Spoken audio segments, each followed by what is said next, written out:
Hi, this is Bruce Buffer, your voice of the Octagon, and you're listening to MMA Mental.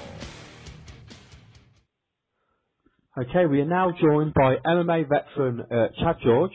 Chad is just coming out of surgery, so we're going to get a little bit more information about that. How are things with you, Chad?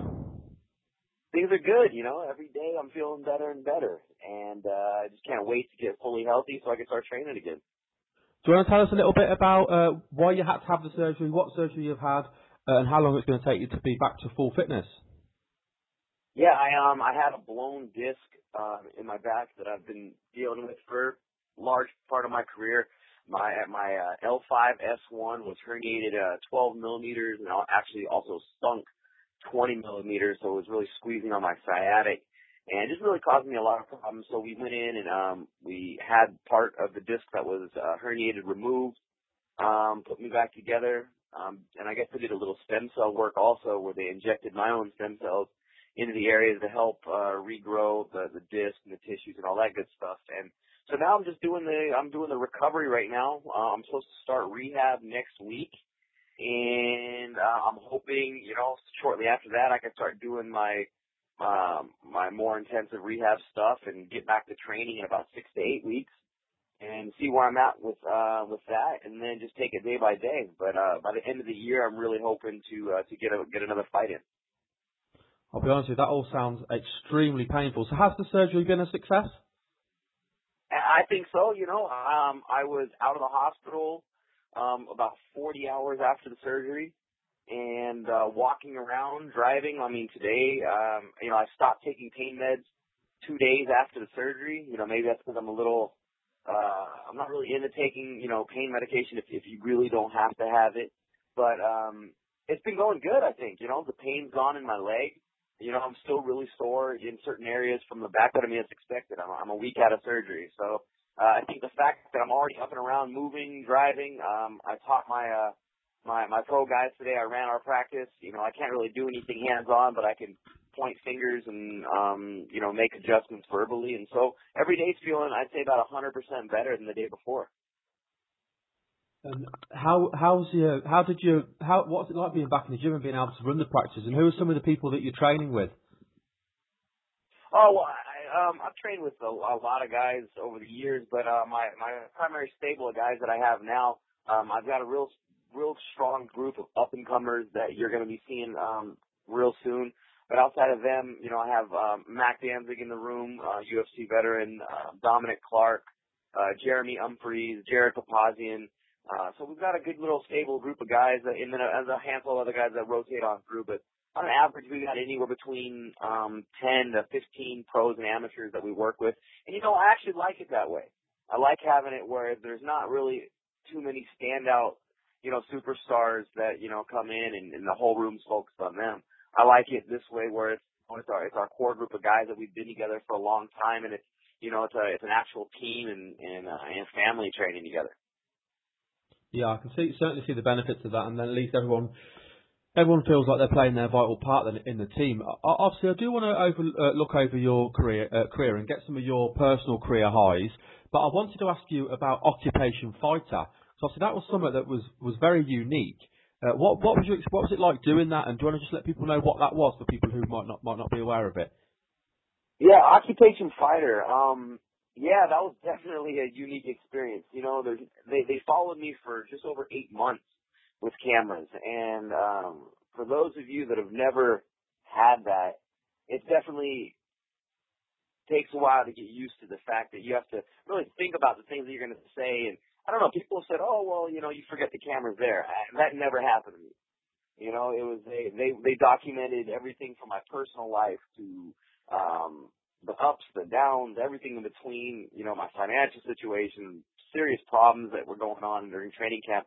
But in the end, it was an amazing project to be a part of because so much stuff happened in that time span that I'm just thankful that we were able to capture it on film and really get the message across of what we go through as fighters, because most people never get to see that side of us.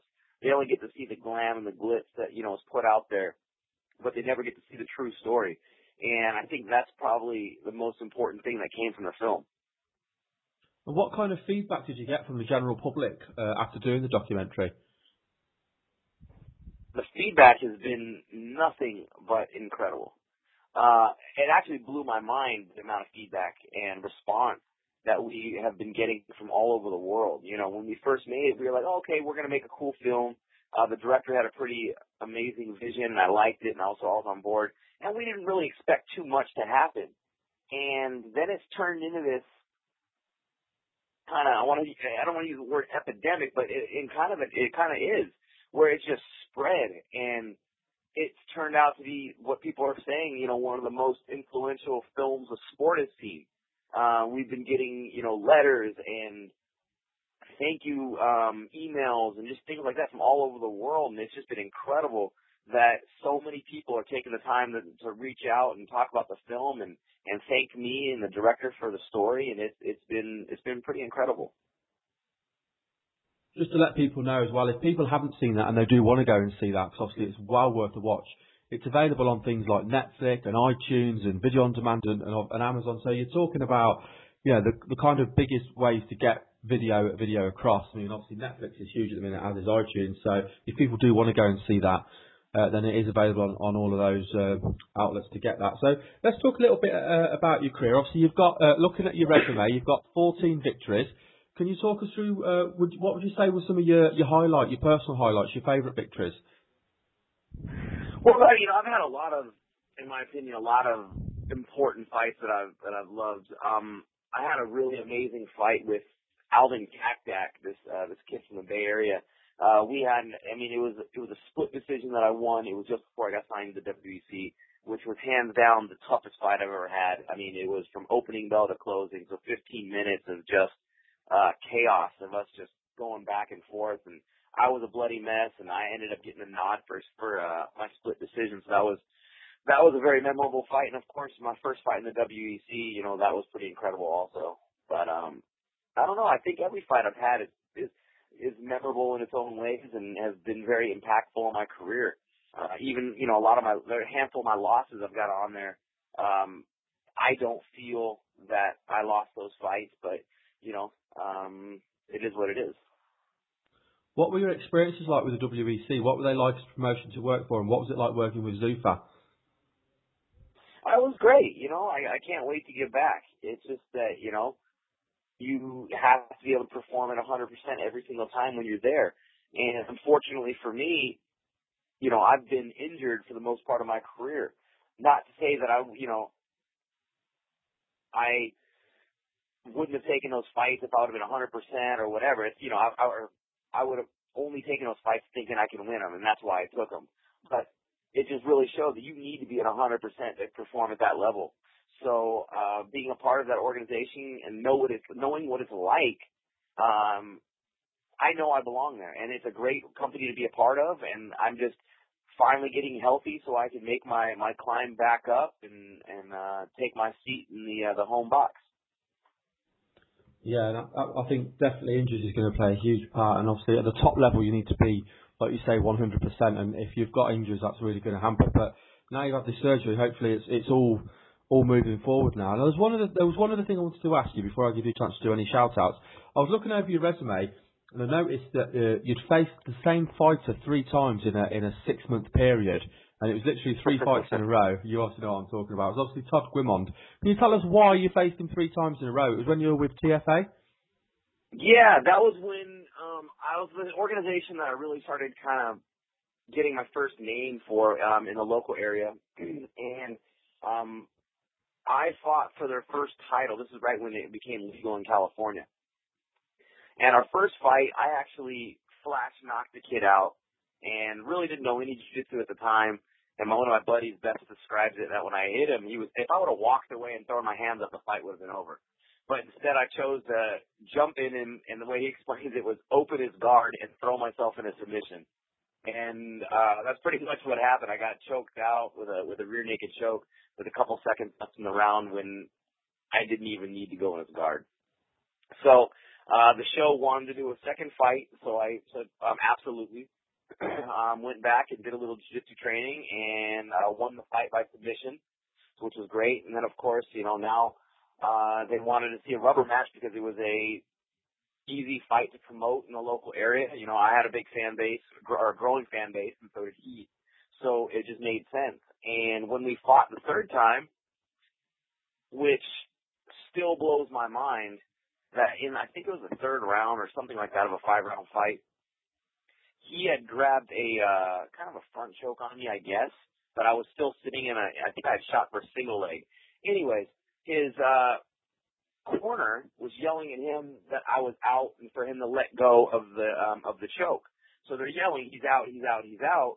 For some odd reason, the referee thought that they were saying I was unconscious, and the referee stopped the fight. And so that was that third fight. And then they wanted us to do a fourth, and I said absolutely not. And that was the last time that I fought for the organization because they wouldn't back me on the appeal for the fight. That's terrible. That's nothing worse than if you go into a fight and you lose because you've been caught or whatever, then that's fine. But to lose like that, there's just no sense of justice, is there? Oh no, it was horrible. You know, it's heartbreaking, and so there, I have to deal with that on my record for the rest of my career. So it is what it is, and I've moved on, but it still leaves a little sore spot, deep down in. Yeah, I can appreciate that. I wanted to ask you as well, you started fighting professionally in 2005, and it's fair to say at the time the sport wasn't as well established as what it is now. What made you want to get into mixed martial arts? For me, it was just a way of finding myself getting back into shape.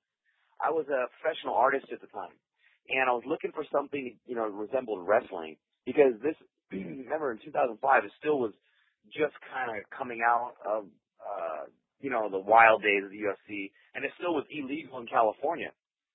So I was just training just to get in shape. A buddy had turned me on to it. And then shortly after, I got offered a fight in Mexico, and I had no intentions on ever even fighting. It never even crossed my mind. It was just one of those things where they offered me a fight, and it was the same week, and I thought it was kind of funny, and I just said, you know what, let's do it. And I said yes, and we went to Mexico like 2 days later, did the fight, got beat up for 3 rounds, knew one submission, and actually pulled it off. And then it was kind of like an addict trying to find crack after that. And I've been hooked on ever since. And it's really allowed me to just kind of find myself as a person and help others find themselves as well. You say you were an artist. What do you mean when you say you were an artist? I did a lot of stuff from visual animation to traditional drawing to storyboarding, 2D animation, 3D animation, visual effects. That's what I moved to LA for. I'm originally from Sacramento. I moved to LA to pursue the art career. I went to art and film school out here. And I just kind of got burnt out on it and was looking for something else. And it just happened to be mixed martial arts. What I feel came around and not only changed my life, but saved my life. Do you still do any drawings just more for pleasure than anything? Yeah, absolutely. I'm doing it more for pleasure now. I really don't do too much freelance stuff anymore. Occasionally I'll do something to help a friend out. But outside of doing it for my gym at the PKG Training Center and myself, I just really keep it for me now. And it allows me to continue enjoying it because that was something that I stopped doing. I stopped enjoying art. I stopped enjoying drawing, and I just stopped altogether.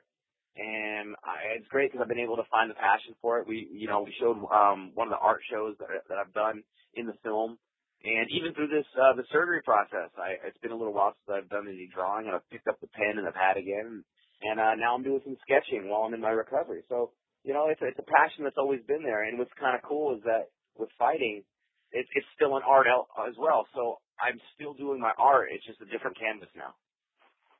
Absolutely. I want to say it's been a real pleasure to chat with you today. I really appreciate you giving me your time so close after your surgery as well. But before we let you go, Chad, go on, sorry. I was gonna say my pleasure. And you guys are actually the first interview I've done since the surgery. So it's been fun. Oh, thank you. And like I say, it's been great having you on. Before I do that, Joe, I just want to give you a chance to do some shout outs. So you want to shout out your gym? I know you've mentioned it, but mention it again. And you want to let people know about your Facebook and your Twitter, and any friends, family you want to shout out. I'm sure you've had a lot of support going through the process you've been through. Is there anyone you want to shout out at all? All right, great. Yeah, I appreciate it. Well, first and foremost, thank you guys for having me on.